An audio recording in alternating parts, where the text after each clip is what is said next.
안녕하세요. 저는 60대 후반의 남성입니다. 원래 남자들은 이런 곳을 잘 안 본다고 하잖아요. 근데 저는 일찍 아내를 떠나보내서 그런지 집안일을 할 때마다 켜놓은 TV 때문에 이런 곳이 낯설지가 않습니다. 물론 이렇게 직접 사연까지 보내게 될 줄은 저도 몰랐지만 말이죠. 아마 사연까지 보내게 된 건 제가 나이를 먹어서 그런 것 같아요. 왜 남자가 나이 들면 남성 호르몬이 줄어 여성스러워진다고 하잖아요. 저도 그래서 그런지 다른 사람 이야기를 듣는 것도 좋지만 요즘엔 제 이야기를 그렇게 하고 싶어지더라고요. 그런데 제가 오늘 할 이야기가 남들 앞에서 쉽사리 꺼낼 수 있는 이야기가 아니라 이렇게 유튜브 채널에 힘을 빌리게 됐습니다. 제 가족 이야기이기도 하고 종종 TV와 언론의 주제가 되는 사회적인 문제라서 익명의 힘이 필요했거든요. 그럼 지금부터 마음 편히 제 사연을 여러분께 털어놓도록 하겠습니다. 아내를 만나 결혼한 저는 아들과 딸 한 명씩 낳으며 누구보다 행복한 가정을 꾸렸습니다. 자식들을 키우다 보니 가장으로서의 책임감도 무거웠고 부모로서 고민도 많았지만 그래도 사랑하는 가족이 있기에 모두 이겨낼 수 있었고 행복했어요. 하지만 그랬던 제 행복도 그리 오래가지 못했습니다. 여느 때처럼 설을 맞아 부모님을 뵈러 고향으로 내려갔던 저희는 그곳에서 설을 보냈고 아내는 마침 방학인 아이들을 데리고 친정집에 다녀오겠다고 했습니다. 짧은 연휴 뒤 항상 출근을 해야 했던 저 대신 아내 혼자 아이들을 데리고 다녔던 적이 있었기 때문에 그날도 대수롭지 않게 생각했었죠. 그런데 아이들을 데리고 떠난 아내가 한참이 되도록 연락이 없더군요. 아무리 차가 막혀도 지금쯤이면 도착했어야 할 것 같은데 아내에게선 연락이 없었고 처가에서도 아내 소식을 모르고 있었습니다. 그러다 얼마 뒤 저는 아내의 사고 소식을 듣게 됐어요. 빙판길인 탓에 사고라도 있었던 건지 인적 드문 곳에서 사고 난 아내의 차량이 발견됐죠. 근데 차 안에는 아내와 딸만 발견됐습니다. 저는 분명 아들도 같이 있었다고 한 번 더 주변을 수색해달라고 경찰에게 부탁을 드렸습니다. 그렇게 경찰들은 제 부탁에 주변을 수색하기 시작했고 그 사이 저는 아내와 딸이 실려간 병원으로 향했죠. 실종된 아들 소식에 마음이 급했지만 딸과 아내의 생사 역시 중요했으니까요. 하지만 안타깝게도 병원으로 옮겨진 아내는 결국 숨이 끊어지고 말았고 크게 다친 딸아이 역시 의식이 쉽게 돌아오지 않고 있었습니다. 그 와중에 실종된 아들의 소식은 들려오지 않았고 경찰들은 근처에 강이 있었다는 것을 근거로 사고 당시 차량 밖으로 튕겨나간 아들이 강물에 휩쓸려 간 것 같다고 말했습니다. 그때까지만 해도 아들이 어딘가에 살아있을 거라 생각했던 저는 아들이 잘못됐다는 것 같다는 말을 받아들일 수 없었어요. 어떻게든 제 손으로 아들을 찾아내려 했죠. 그런데 당장 눈앞에 닥친 아내의 죽음과 의식 없는 딸아이 때문에 자리를 비울 수가 없었습니다. 그렇게 제정신이 아닌 채로 아내의 장례를 치르게 됐고 세상을 떠난 아내를 그리워할 시간도 없이 의식이 없는 딸아이의 걱정을 해야 했죠. 그래도 다행히 딸아이가 아내의 장례식을 치르고 며칠 뒤 의식을 되찾게 됐습니다만 딸이 깨어났다는 기쁨도 잠시였죠. 경찰 측에서 결국 아들의 흔적을 찾지 못했다며 더 이상 수색이 불가능하다 알려왔거든요. 더 이상의 수색이 불가능하다는 말에도 인정할 수가 없었습니다. 분명 어딘가에서 내 아들이 아빠와 엄마를 찾고 있을 것 같았어요. 하지만 그렇다고 아들을 찾으러 나갈 수도 없었습니다. 이제 막 의식을 회복한 어린 딸이 있었으니까요. 깨어난 딸아이는 오랜 입원 치료 끝에 무사히 회복을 했지만 아직 어려서 그런지 엄마의 죽음을 이해하지 못하는 듯 했습니다. 깨어나자마자 엄마를 찾으며 오는 딸아이를 겨우 달래가며 저는 홀로 부모의 노릇을 해야 했죠. 직장 생활만으로도 벅찬 와중에 홀로 딸까지 돌보다 보니 하루 24시간이 모자랄 지경이었지만 그런 와중에도 아들이 살아있을 거라는 희망을 놓을 수 없었던 저는 딸을 데리고 아들을 찾으러 다니기도 했습니다. 하지만 그럴수록 저는 딸아이에게 소홀해질 수밖에 없었죠. 가뜩이나 엄마에 비해 한참 모자란 제가 딸을 키우다 보니 아이가 커갈수록 또래 친구들과 비교가 되기 시작하더군요. 머리도 옷도 추레한 모습에 딸아이에게 미안했던 저는 그제서야 아들을 포기하고 제 손으로 아들의 실종 선고와 사망 신고를 작성할 수밖에 없었습니다. 아들의 사망 신고서를 제 손으로 작성하며 가슴이 찢어지는 것 같았지만 가슴이 아플수록 의지를 다졌어요. 아내와 아들 몫까지 딸을 행복하게 해주겠다고 말이죠. 그때부터 저는 딸아이를 위해 최선을 다했고 덕분인지 딸도 점점 안정을 찾아가며 여느 또래 아이들과 다를 것 없는 행복한 생활을 할 수 있었습니다. 그렇게 딸아이의 행복을 바라며 지낸 지 어느덧 20년이라는 시간이 흘렀습니다. 어릴 적 엄마를 잃고 그 후로 모자란 아빠 손에 자라며 고생도 많이 했던 딸아이는 어려움 속에서도 잘 자라며 남들과 다름없는 평범한 삶을 살고 있었죠. 미네가 어디 아픈 곳 없이 밝게 자라주는 것만으로도 고마웠던 저는 딸에게 더 바라는 것도 없었어요. 아직 20대 한창인 나이니 친구들과 청춘도 즐기고 하고 싶은 것도 마음껏 하며 자유롭게 지내길 바랬었죠. 그런데 그런 딸이 어느 날 갑자기 사귀던 남자친구와 결혼을 하겠다고 하는 겁니다. 아빠, 나 경준 씨랑 결혼하고 싶어. 허락해 줄 거지? 뭐? 그게 무슨 말이야? 결혼이라니? 미네 너 나이가 몇인데 벌써 결혼을 하겠다고 그래? 내 나이가 뭐 어때서?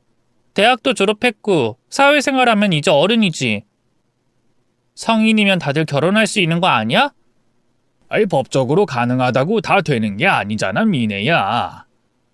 아직 못 해본 것도 많은 애가 벌써 결혼이라니. 너무 급한 거 아니니?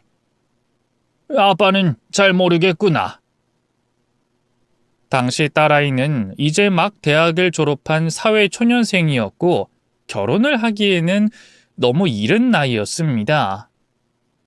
거기다 결혼하겠다는 남자친구와 만난 지 얼마 되지 않은 상황이었죠. 그런데 남자친구와 갑자기 결혼하겠다니 아버지인 제 입장에서는 황당하기만 할 따름이었습니다. 그래서 저는 결혼을 서두르지 말고 천천히 생각하라며 딸을 달래봤지만 딸은 그럴 생각이 없었던 건지 기어이 제 앞에 남자친구를 데리고 왔더라고요. 안녕하십니까, 아버님. 저 미네랑 교제 중인 최경준이라고 합니다. 젊은 목사로 목회 활동을 한다는 딸의 남자친구는 알고 보니 저희 딸보다 나이도 훨씬 많았습니다. 8살의 나이 차가 있다 보니 남자 쪽은 결혼이 급할 만도 했죠. 어쩌면 그래서 저희 딸이 서둘러 결혼하겠다고 우기는 게 아닐까 싶었습니다.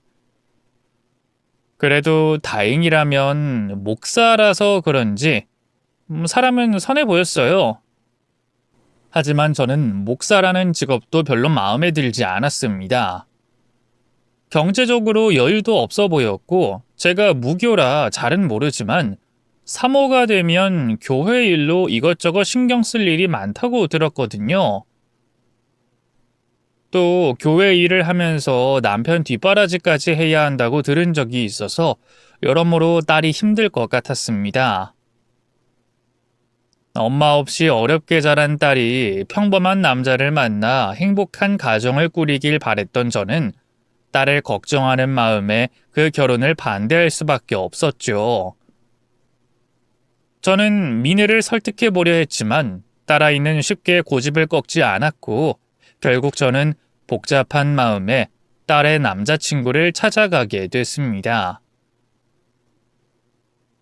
저희 딸은 아직 어리고 뭘 몰라서 저런다 해도 한참 나이 많은 남자친구라면 그나마 말이 통하지 않을까 싶었거든요. 두 사람이 어느 정도 마음이 깊은지 내가 다 알진 못하지만 이 결혼은 연애와 다르다는 거 자네도 모르지 않지 않나?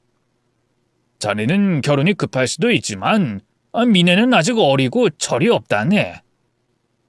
걔는 그 나이에 결혼한다는 게 어떤 책임을 가져야 하는 일인지도 모를 거야. 그러니까 자네가 미네를 설득해서 결혼에 대해 신중히 생각할 수 있게 충분히 시간을 좀 가져주게.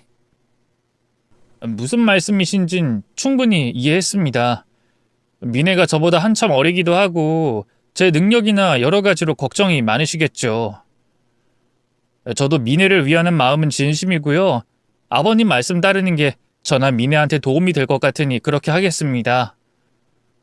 미네가 충분히 생각할 때까지 제가 기다리겠습니다.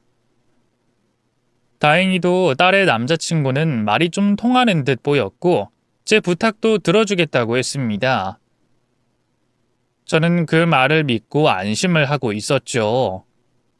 하지만 그 일이 있고 얼마 되지 않아 딸아이는 제게 혼인신고를 했다고 통보를 해오더군요. 아빠, 나 결국 혼인신고했어.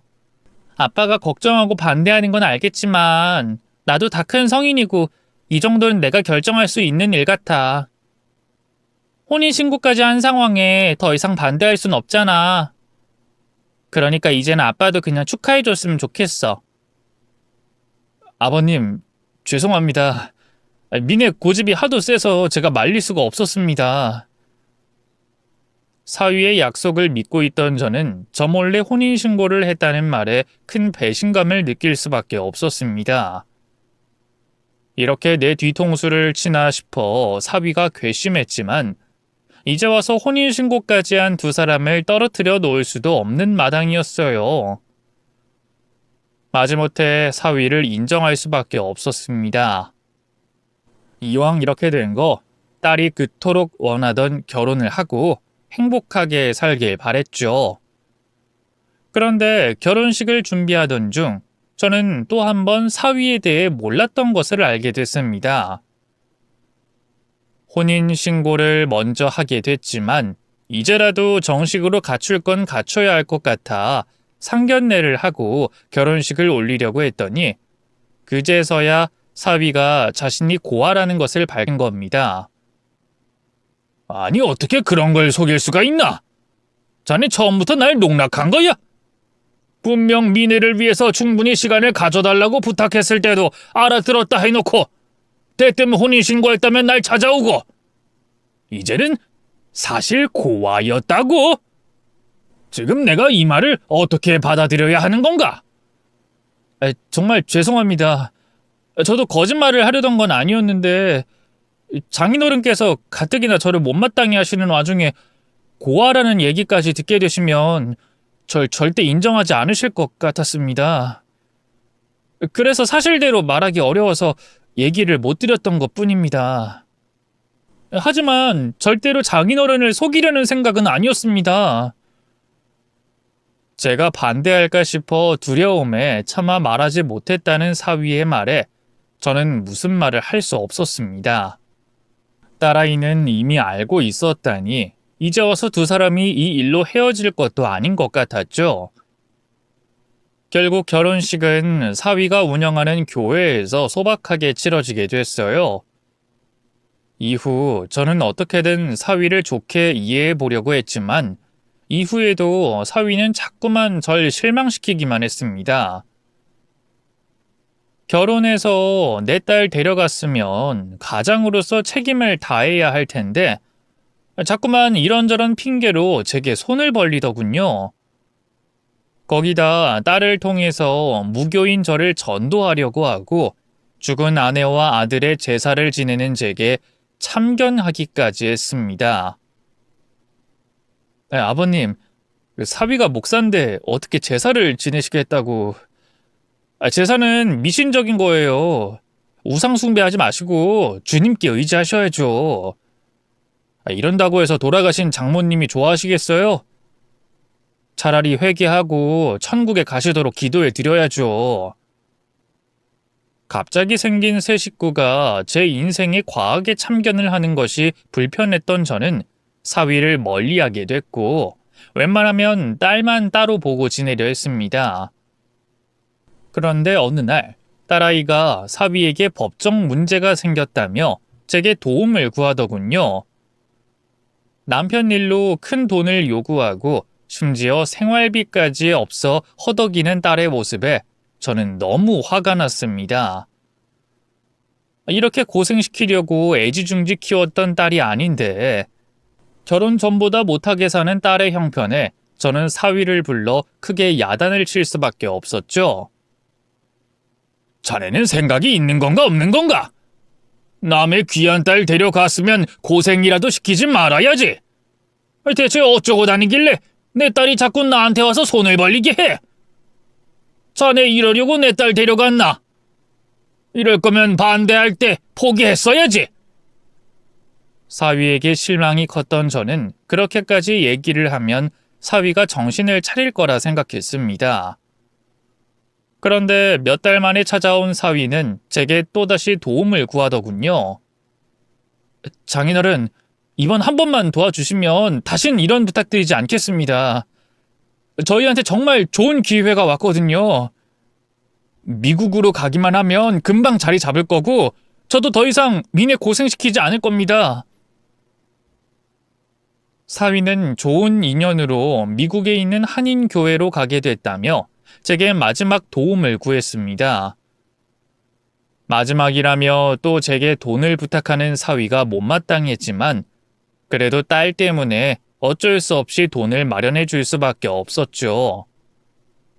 그렇게 딸은 사위와 함께 미국으로 건너갔고 한동안 거기서 잘 살고 있다는 소식을 전해왔습니다. 그렇게 잘 지내는 줄만 알고 딸을 그리워하고 있는데 어느 날 갑자기 사위가 사고로 죽었다고 하는 겁니다. 그게 무슨 말이야? 최서방이 총을 맞아 죽다니? 사고로 죽었어. 그래서 사고 처리 비용이나 장례 비용이나 이래저래 돈이 필요해. 나도 아빠한테 이런 부탁 더 이상 하고 싶지 않았어. 근데 결국 우리가 미국까지 온 것도 미국에서 남편이 죽은 것도 전부 아빠 탓이잖아. 모든 게 제 탓이라는 딸은 저를 원망하며 제가 그동안 몰랐던 사실을 털어놨습니다. 내가 그동안 얼마나 힘들었는데. 엄마 죽고 나도 너무 힘든데 아빠는 오빠만 그리워했잖아. 그래서 내가 얼마나 외롭고 불안했는지 알아? 거기다 경찰도 못 찾은 아들 찾겠다고 나 데리고 다니면서 여기저기 다녔던 거 난 그것도 너무 싫었어. 그나마 아빠가 중간에 정신 차리고 나한테 관심 쏟아줘서 방황하지 않았지만 아빠가 속으로 오빠를 그리워하던 거 내가 몰랐을 줄 알아? 그래서 그런 아빠 때문에 나는 힘든 티도 못 내고 참아야 했어. 늘 오빠 몫의 부담감까지 내가 가지고 살아야 했다고. 힘든 티 하나 못 내고. 그랬던 나한테 처음으로 온전한 내 편이 되어준 게 남편이었어. 나 힘든 거 알아주고 나 챙겨주는 그 사람이 내 유일한 안식처였고. 그래서 어린 나이지만 결혼할 수밖에 없었던 거야. 근데 아빠는 그런 내 맘도 모르고 무작정 그 사람을 못마땅해 했잖아. 잘해보려는 사람한테 모진 소리만 하고 꼭 그렇게 괴롭혀야 했어? 그래서 우리가 견디다 못해서 아빠한테 벗어나려고 미국으로 왔던 거야. 근데 결국 미국에서 남편마저 잃고 그럼 난 이제 어떡해? 이게 다 아빠 때문이야. 아빠가 내 인생 물어내. 전혀 몰랐던 딸의 속마음에 저는 큰 충격을 받을 수밖에 없었습니다. 딸이 평생 제게 그런 원망을 가지고 있었을 거라 생각하니 미안해서 어쩔 줄 모르겠더라고요. 그래서 저는 딸에게 미안하고 죄스러운 마음에 뭐든 하겠다고 말했습니다. 그러자 딸은 저와 평생 보기 싫다며 미국에서 혼자 자리 잡기 위한 자금을 보내달라 말했고, 딸에게 조금이라도 사죄하고 싶었던 저는 더 묻지 않고 제 모든 재산을 딸에게 보내주게 됐습니다. 하지만 그렇다고 해서 딸아이가 저와 완전히 연을 끊을 거라고 생각하진 않았습니다. 부모와 자식의 연이 끊겠다 마음을 먹는다고 끊어지는 건 아니니까요. 그때 딸아이는 남편의 갑작스러운 죽음에 너무 충격을 받아 저에게 원망을 쏟는 거라고 생각했어요. 그래서 진정이 되면 제게 연락을 해올 거라고 생각했죠. 그래서 딸아이의 연락을 기다렸습니다. 그런데 딸은 몇 년을 기다려도 제게 단 한 번도 연락하지 않았어요. 물론 딸에게서 연락이 오길 기다렸던 것만은 아니었습니다. 제가 직접 연락도 해봤고 아는 지인을 통해 딸아이가 어쩌고 있는지 확인 좀 해달라고 부탁했었죠. 그런데 산다는 곳에 딸아이가 없었어요. 지인이 주변 이웃들에게 알아본 바 딸아이는 제게 사위가 죽었다고 연락을 한 날 이후 얼마 지나지 않아 동네를 떠난 듯 보였습니다. 하지만 이웃들 역시 딸아이가 언제쯤 사라졌는지 모르고 있었어요. 이웃들은 어느 날 갑자기 딸아이가 쥐도 새도 모르게 사라졌다고 했죠. 그때부터는 딸아이를 추적할 수가 없더군요. 한국 땅의 100배가 되는 미국에서 딸아이의 흔적을 찾는 건 불가능한 일이었죠. 혹시 한국으로 들어오진 않았을까 싶어서 딸아이의 친구들에게 연락을 돌려봤지만 그것도 별 소득은 없었어요. 어떤 친구는 딸아이의 결혼 소식조차 모르기도 했고 어떤 친구는 아직 미국에 있는 줄 알고 있었죠. 미국 내 딸아이의 이웃들과 딸과 사위의 정착을 도와줬던 한국 교민들도 또 한국에 있는 딸아이의 지인들도 딸의 행방을 모르고 있었습니다. 그래서 어쩔 수 없이 딸의 연락이 오기만을 기다리고 있었던 거였죠. 그러는 동안 매일같이 저 스스로를 원망했습니다. 당시 벌어지고 있는 모든 일이 저 때문이라고 생각했으니까요. 과거 실종된 아들을 찾는 것도 중요했지만 당장 제 눈앞에 있는 딸을 먼저 생각했어야 했습니다. 그리고 딸의 마음을 먼저 보듬어줘야 했었어요. 어떤 부담감도 가지지 않게 아빠인 저를 완전히 믿고 의지할 수 있게 말이죠. 그런데 과거에 저는 그러지 못했어요. 딸 옆엔 내가 있으니 문제가 없다고 생각했습니다. 어딘가에서 혼자 있을 아들 걱정에 눈이 멀어 있었죠. 그때 저지른 실수의 대가가 저에게 돌아온 거라고 생각했습니다. 그래서 한 평이 조금 넘는 쪽방에서 지내는 것도 아무렇지 않았어요. 아니, 마음이 불편했습니다. 자식의 가슴에 지워지지 않을 상처를 직접 새긴 부모에게는 그런 환경마저도 누릴 자격이 없었으니까요. 그래서 저 자신을 원망하고 딸에게 속죄하는 마음으로 매일매일 눈물을 흘리며 지냈습니다. 그러던 어느 날, 저는 TV에서 나오는 장면을 보고 까무러치게 놀랐어요. 믿을 수가 없어 TV 속에 빨려 들어갈 것 같이 앞으로 다가가 화면을 확인하고 또 확인했죠. 그곳에 제 딸이 나오고 있었거든요. 딸만이 아니었습니다. 죽었다고 하던 사위도 TV에 나와 인터뷰를 하고 있었어요. 두 사람은 소외된 이웃을 돕고 데려와 돌보는 선한 목사와 사모로 나오고 있었습니다. 두 사람이 나오는 TV 화면을 한참 동안 봤던 저는 확신할 수 있었어요. 제 딸과 사위가 맞다는 걸 말이죠. 내 딸, 내 사위의 얼굴과 목소리를 듣고도 모르거나 헷갈릴 수 없었습니다. 그러니까 이게 현실이 아니라면 꿈이라는 소리밖에 안 듣죠. 제 뺨을 몇 번이나 때리며 확인했지만 꿈은 아니었어요. 그래서 방송국에 전화도 해봤죠. 혹시 과거에 녹화한 화면은 아닌가 싶어서 말입니다. 하지만 그것도 아니었습니다. 분명히 2주 전 찍은 녹화분이라고 했어요. 그렇다면 사위는 미국에서 죽지 않았다는 말이었고 내 딸 역시 언젠진 모르겠지만 최소 2주 전에는 한국으로 들어왔다는 소리였습니다. 그때 뭔가 잘못됐다는 걸 느꼈어요. 도대체 무슨 일이 벌어지고 있는 건지 확인해야 한다고 생각했죠. 당장 사위와 딸이 운영하는 교회와 시설로 찾아갈 수 있었습니다만 두 사람의 행적을 좀 더 알아보고 난 뒤에 가는 게 낫겠다 싶었어요. 방송에 나올 정도였으니 후속 취재나 다른 곳에서 인터뷰할 내용도 있을 거라고 생각했습니다. 두 사람에 대한 그간의 행적을 알 수 있는 정보가 인터넷이나 언론 매체에 있을 거라고 생각했죠. 그렇게 두 사람의 행적을 찾던 도중 이상한 댓글을 확인하게 됐어요. 두 사람이 나온 방송 게시판과 기사 댓글에 빠짐없이 적힌 댓글이었는데 제 딸과 사위를 비방하는 내용이었습니다. 인터넷 공간에는 별별 사람들이 다 있으니 의미 없는 욕설과 비방도 있을 수 있겠죠.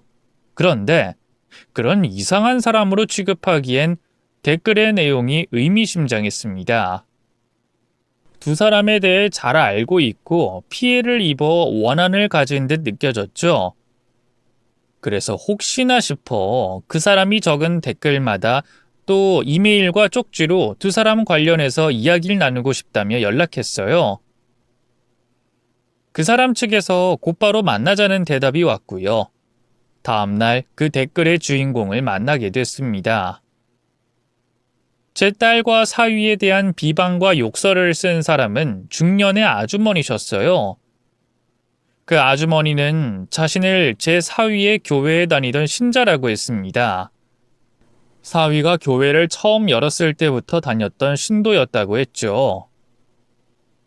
그리고 제 사위가 이끄는 교회가 사이비 이단이고 제 사위가 사이비 교회의 목사라고 했습니다.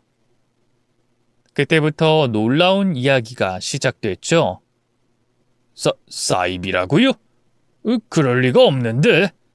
기독교 대학 졸업장도 받고 무슨 장로회 소속인 것도 확인했습니다. 근데 사이비라니요? 뭔가 잘못 알고 계신 거 아닌가요? 아니면 개인적인 감정 때문에 이러시는 건가요? 말씀하신 대로 졸업장과 장로회 소속 전부 다 상관없어요. 결국 그 교회 목사가 신도들 대상으로 무엇을 어떻게 설교하냐가 사이비냐 아니냐를 나누는 거지. 제가 처음부터 직접 봐왔기 때문에 사이비라는 걸 아는 겁니다. 제가 직접 피해를 겪다 겨우 빠져나왔기 때문에 아는 거라고요. 물론 저도 처음엔 최 목사가 사이비라고 생각하지 않았습니다. 최 목사도 교회를 세울 때만 해도 사이비 목사가 아니었고요. 점점 자기 생각에 갇혀 변하다가 결국 자기 이익만 쫓는 사람이 된 거지. 다른 증거를 댈 것도 없고요. 제 상황이 바로 그 증거라고 생각하세요. 저 최 목사 때문에 남편 자식한테 버림받고 재산까지 몽땅 다 잃었으니. 그게 무슨 말입니까? 사이비 교주한테 미친 여자가 눈에 뭐가 보이고 들리겠어요? 오로지 보이는 건 가까워지는 종말과 들리는 건 교주 설교뿐이지. 교주 말만 믿고 다가오는 종말에 살아보겠다고 시간이며 재산이며 다 썼습니다. 그래서 이혼당했고요. 그런데도 정신을 못 차려서 제가 일해서 번 돈 전부 다 최 목사에게 가져다 줬어요. 그놈이 시키는 일이 천국 가는 노역이다 생각해서 따랐고요. 그러다 어느 날 정신 차려서 이렇게 나오게 됐어요. 근데 그런 사람이 저만 있는 게 아니에요. 아직도 그 교회에는 그런 사람이 많아요. 최 목사한테 속아서 돈도 가족도 모두 날려버린. 그래서 더 최 목사를 믿을 수밖에 없는 사람들이. 아주머니는 그 외에도 사위의 수많은 거짓된 행동들을 저에게 밝혀왔습니다. 하지만 그 말만 믿을 수는 없었어요. 증거라고 할 수 있는 게 아주머니의 증언 빼곤 없었거든요. 혹시 사위에게 억하심정이 있어서 말을 지어내는 건지도 몰랐습니다. 그런데 그 다음 아주머니께서 꺼낸 말로 혹시나 싶었던 의심은 모두 사라졌어요. 저와 딸아이가 마지막으로 나눈 대화를 그 아주머니께서 알고 있었거든요. 그러다 제가 그곳에 나오게 된 결정적인 계기는 최 목사 사모 때문이었어요. 사모라는 사람이 자기 부모한테 최 목사가 죽었다는 말까지 하면서 돈을 뜯어내는 말을 듣게 됐거든요. 눈물까지 흘리면서 뻔뻔하게 최 목사가 죽었다고 하는데 소름이 돋더라고요. 그 옆에 흡족한 미소 짓고 있는 최 목사도 그렇고 그때 의심이 들었어요. 이 모든 게 거짓이 아닐까라는, 내가 속은 게 아닐까라는 의심이 말이죠. 그러다 나오게 됐어요. 근데 제 딸과의 통화한 내용은 어떻게 아십니까? 혹시 제 딸과 미국에 같이 생활하셨나요? 네? 딸이요? 그럼 최 목사 사모가... 네, 맞습니다. 최 목사가 제 사위가 되고 사모가 제 딸 자식입니다. 처음부터 사실대로 말씀드리진 못해서 죄송합니다. 어떤 분인지 몰라서 제 정체를 사실대로 밝힐 수가 없었네요. 아니에요. 제가 그 통화를 못 듣고 최 목사가 어떤 사람인지 몰랐으면 몰라도 다 아는 상황에서 아버님께서 어떤 일을 겪으셨는지 충분히 예상됩니다. 저와 결은 다르겠지만 똑같은 피해자시겠죠. 그럼 물어보신 질문에 대답하자면 저 역시 최 목사를 따라 미국에 갔었고 그래서 통화를 엿들을 수 있었죠. 아주머니는 제가 최 목사 사모의 아버지라는 걸 알고도 차분했어요. 그리고 제게 어떻게 된 일인지 설명해줬죠. 아버님께서는 최 목사가 미국에 가게 된 이유를 따님과 통화한 내용으로 알고 계실 거예요. 근데 아닙니다. 이 최 목사는 두 가지 이유가 있어서 미국으로 떠났던 거였어요. 우선 첫 번째로 최 목사가 금전 관계가 문제가 있었어요. 교회에 쓸 돈이라고 몇몇 신도들한테 돈을 빌렸는데 그걸 전부 개인적인 비용으로 썼거든요. 그래서 사기로 고소하겠다는 사람도 있었고 이 당시 교회를 찾아와서 흔히 깽판이라고 하는 난동을 부린 신도도 있었어요. 그래서 도피 목적으로 미국을 가려고 알아봤고요. 근데 잠시만요. 돈 때문이라면 한국에서든 미국에서든 저를 속인 것처럼 꾸며서 하면 되는 거 아닙니까? 어차피 저한테 돈을 빌려서 해결할 거면 굳이 미국까지 갈 필요가 있나요? 그렇죠. 돈 때문이면 나머지 신도들이나 아버님을 통해 해결할 수 있었겠죠. 근데 문제는 그 일로 교회 내에 최 목사에 대해서 수군거리는 사람들이 생기고 있다는 거였어요. 말씀처럼 돈이야 어떻게든 해결하면 되는데 교회 신도들이 한번 떠나면 다시 데리고 올 수 없거든요.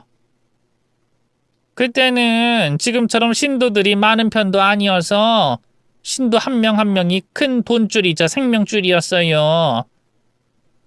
저희가 밖에서 일해 번 돈을 바쳐서 최 목사가 생활할 수 있었으니까요.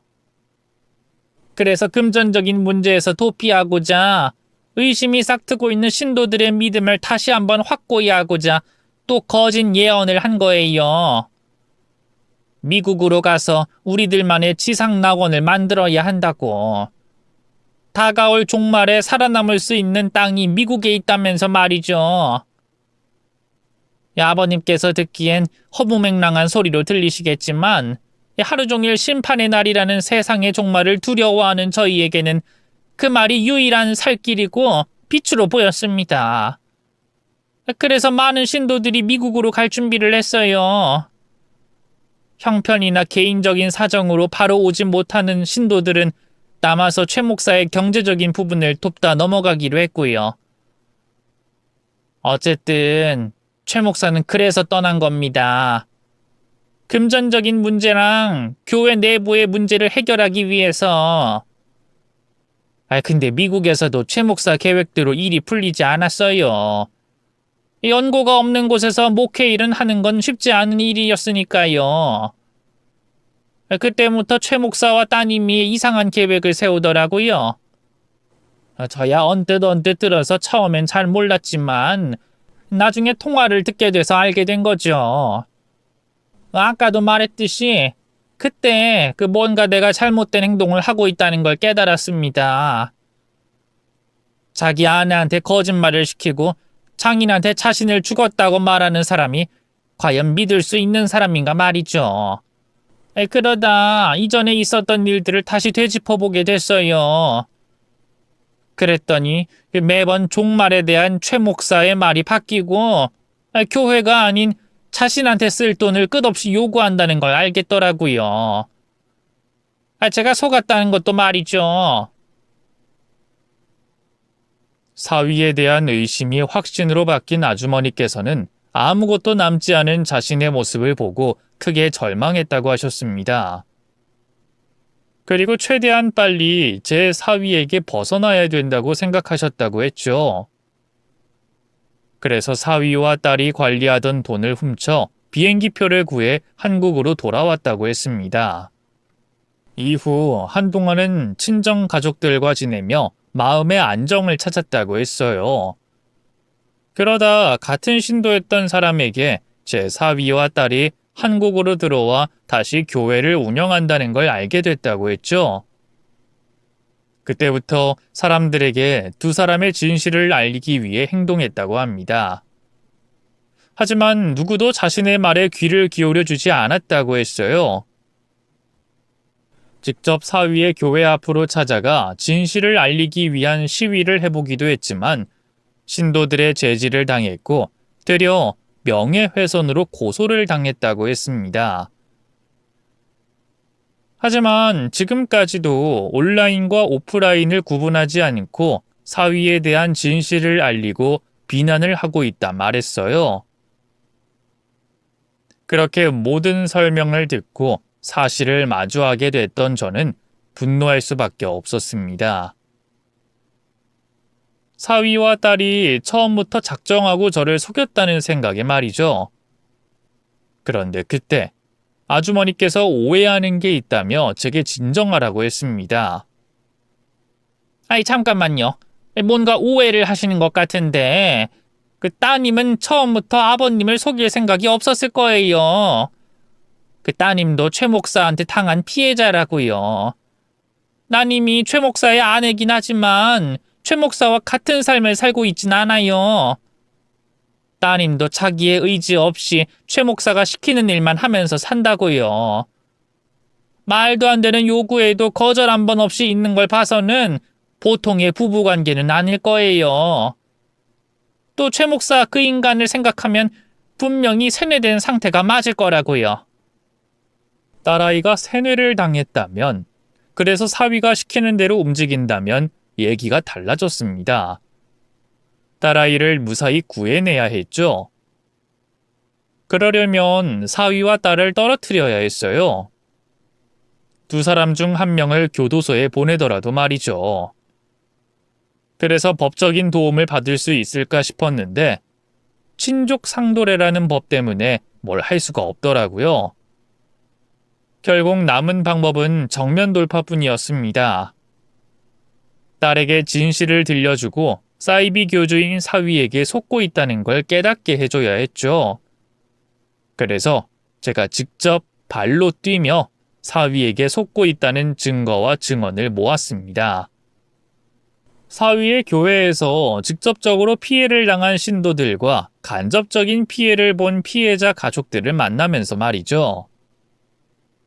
한 달 뒤 딸을 구출할 준비를 마쳤던 저는 제 친척들과 함께 사위와 딸이 있는 교회 건물로 찾아갔습니다.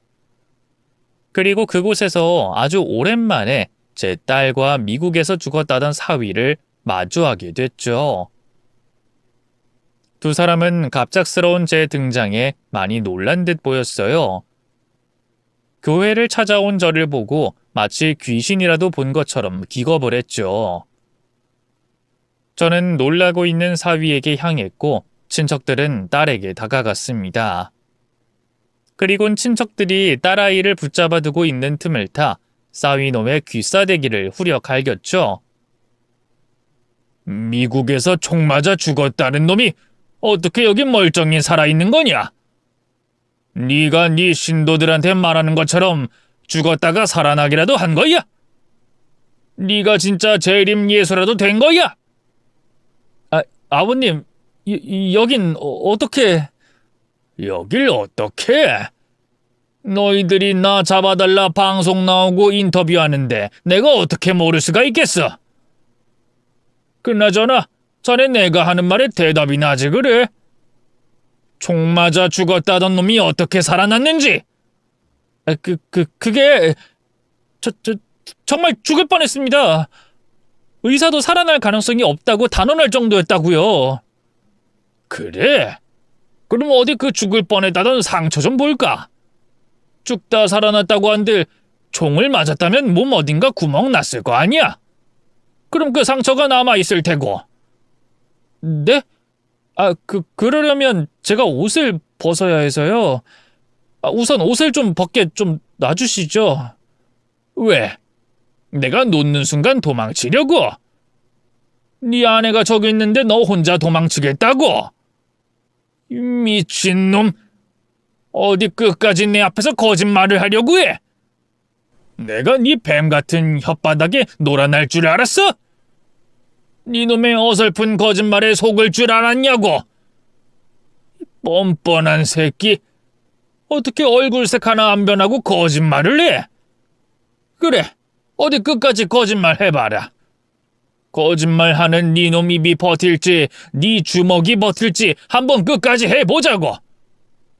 이놈의 새끼를 그냥...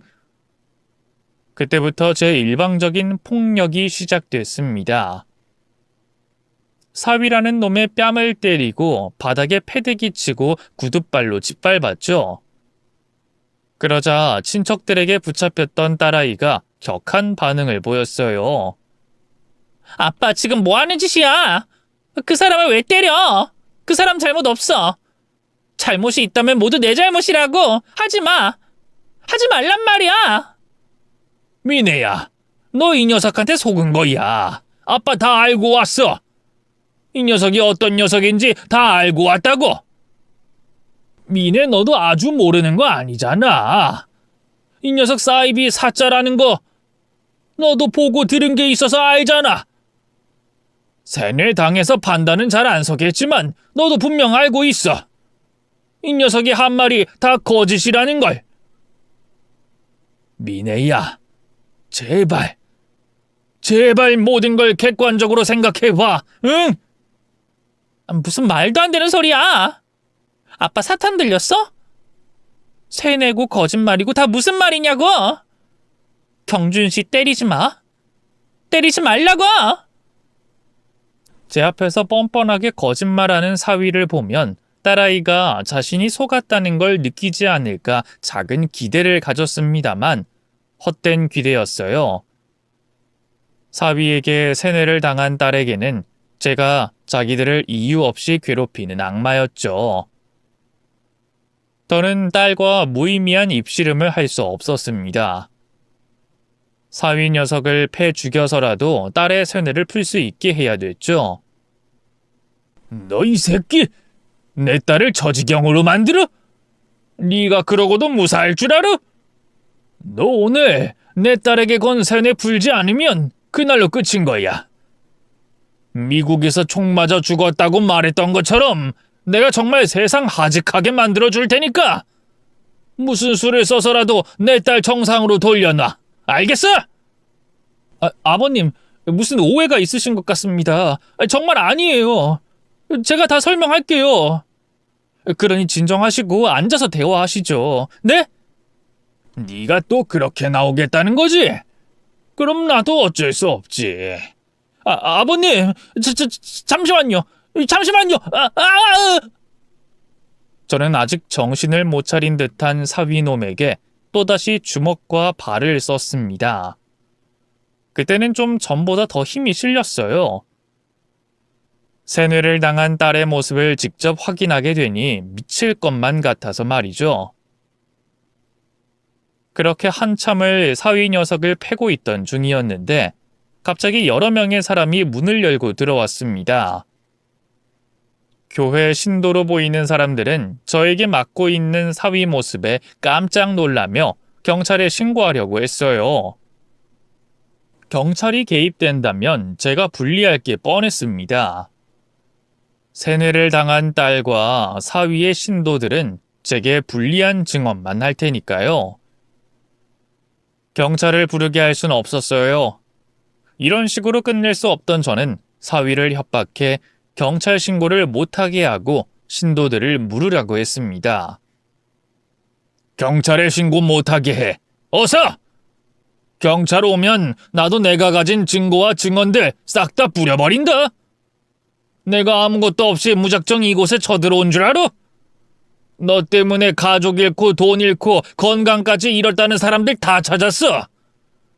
그 사람들의 증언과 증거들 다 모아놨고 그것들 언론과 방송사에 보내면 너 어떻게 될 것 같냐? 너 방송 기어 나온 거 보면 그걸 통해서 새 신도들이나 유명세를 바라는 것 같던데 이게 방송 나오면 어떻게 될 것 같아?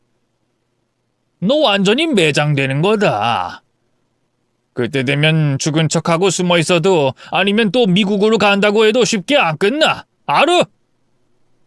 그러니까 어서 사람들 물려. 경찰에 신고도 못하게 하고. 결국 사위는 제 협박에 어쩔 수 없다는 듯 신도들에게 신고하지 말라 신신당부를 하고 교회 밖으로 나가 있으라며 명령을 했습니다. 하지만 그 신도들을 믿고 있을 순 없었어요. 자기들이 믿는 목사를 위해선 뭐든 할 수 있는 사람들이니 그 사람들이 다른 행동을 하기 전에 얼른 딸을 빼내야 했죠. 그런데 세뇌가 그대로인 딸아이를 데려가 봤자 분명 제 곁에서 도망을 치려고 할 게 불보듯 뻔했습니다. 어떤 식으로든 딸아이가 가진 사위에 대한 믿음에 금이 가도록 만들어야 했어요. 그래서 방금 전 협박을 그대로 하면서 모든 걸 이실직고하라고 말했죠. 그러자 거짓말을 늘어놓던 사위의 입에서 그동안의 본심이 나왔습니다. 자, 그럼 이제 솔직히 다 말해. 내 딸에게 말한 진심도 네가 예언과 설교랍시고 떠든 말들도 모두 거짓이라고 말하라고. 아니면 방금 말한 것처럼 네가 어떤 놈인지 이 세상이 판단하게 만들 거야. 알겠어요. 말할게요. 말한다고요. 맞아요. 내가 미니한테 했던 말들도 교회에서 한 말들도 전부 거짓말이었어요. 미래 따위 보이지도 않고 하나님과 소통한 적도 없어요.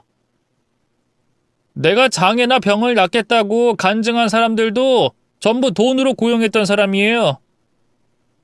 그러니까 난 메시아가 아니라 그냥 평범한 사람이라고요.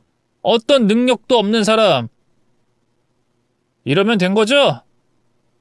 미네는 너 미네한테 일부러 접근한 거지? 맞지? 맞아요. 처음 교회 만들었을 땐 죄다 늙은 사람들 뿐이라서 유일한 젊은 사람이었던 미네한테 일부러 접근한 거예요. 개인적인 목적으로요.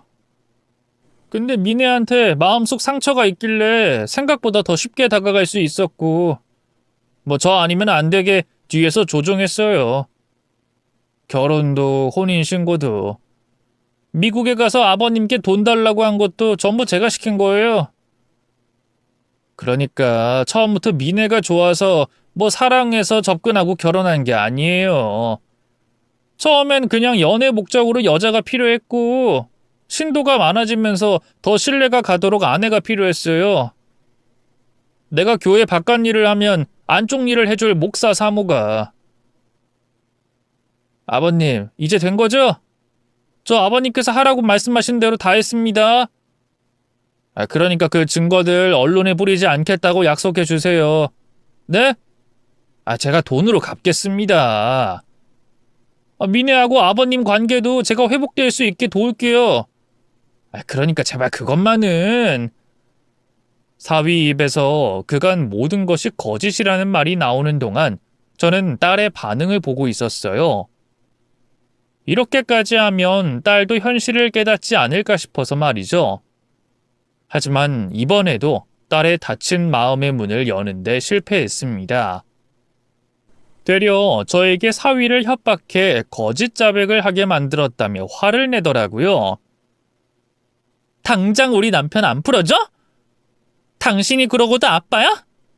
아빠라는 사람이, 장인이라는 사람이 사위 협박해서 거짓말을 하게 만들어? 그것도 우리 부부 사이를 헤어지게 만들려고?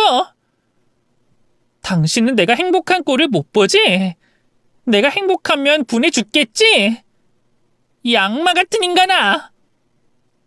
미네야, 제발, 이제 정신 좀 차려.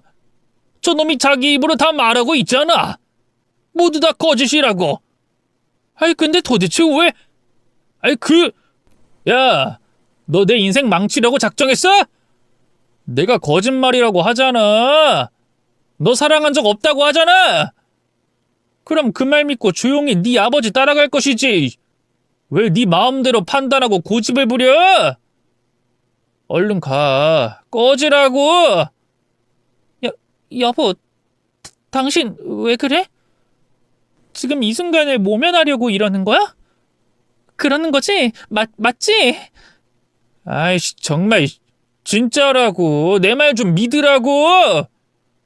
내가 너 하나 때문에 겨우 이만큼 키운 교회를 날려먹어야겠어? 진심이야. 나 너 사랑하지 않아. 내게서 나오는 돈 때문에 내가 시키는 대로 잘 따랐기 때문에 널 내 옆에 뒀던 거야. 목사 옆에 사모가 있어야 그럴듯하게 보이니까. 나도 아줌마 할머니 말고 젊은 여자랑 같이 있고 싶으니까. 그러니까 제발 좀 가라고, 가! 생각지 못한 사위의 반응이었습니다. 옆에 있던 저 역시도 깜짝 놀라고 말았죠.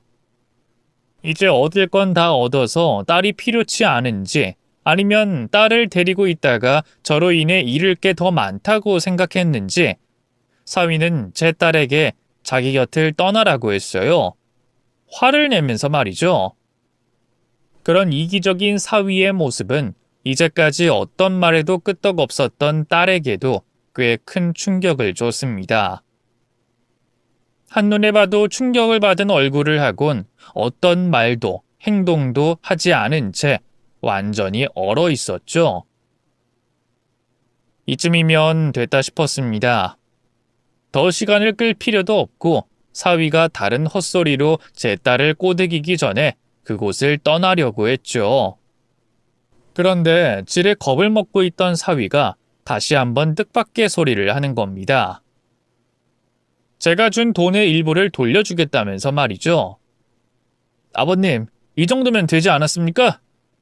제가 이렇게까지 했는데 미네, 제가 절 믿는 건 제 영역 밖의 일이라고요. 그 다음 제가 할 수 있는 건 이혼인데 그것도 하겠습니다. 아버님께서 이혼하라 말씀하시면 하고 미네, 제가 합의 이혼 서류 가지고 오면 쓸게요. 그러니 제발 그 증언들만 저한테 넘겨주세요. 네? 아차, 제가 아버님께 받은 돈도 돌려드릴게요. 물론 지금 당장은 원래 주신 금액에 조금 모자란 돈이긴 합니다만 곧 원금의 이자까지 쳐서 갚겠습니다. 이러면 어떻게 좀 안 될까요? 뭐? 이혼을 해주겠다고? 미인을 통해서 가져간 돈도 갚고. 내가 네 말을 어떻게 믿어? 내 앞에선 처음부터 지금까지 쭉 거짓말만 했는데. 돈은 우선 지금 바로 보내겠습니다. 이혼 관련해서는 각서를 써달라고 하시면 쓰고 서류만 가져다 주시면 그 즉시 제가 적어야 할 부분만 적어 놓겠습니다. 저 미네 때문에 제 인생을 걸 만큼 바보 아닙니다. 아버님께서 미네를 데리고 가시고 이제까지 모든 일 용서해 주신다면, 그 증거들과 증언들 제게 주신다면 아버님 앞에서 무슨 약속이라도 하겠습니다. 정말입니다, 아버님. 기대 이상의 수확이었어요. 딸을 데리고 올 수 있기만 해도 성공이라고 생각했는데 사위 입에서 스스로 내 딸의 믿음이 깨질 수 있는 말을 해주고 제 돈까지 돌려준다고 하니 말입니다. 그래도 만약을 대비해 사위가 스스로 말한 내용을 녹음했고 증언과 증거 자료들은 제 딸이 사위에게서 완전히 벗어나면 그때 주겠다고 약속했습니다.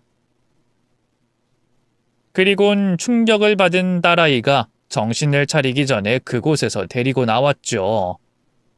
그곳에서 벗어나자마자 저는 사이비 이단 피해자 상담과 치료를 도와주는 연구소로 딸을 데리고 갔습니다. 사위와 딸이 있던 교회로 찾아가기 전 먼저 그곳을 찾아가 딸을 데리고 나왔을 시 치료를 부탁한다고 상담을 했었거든요.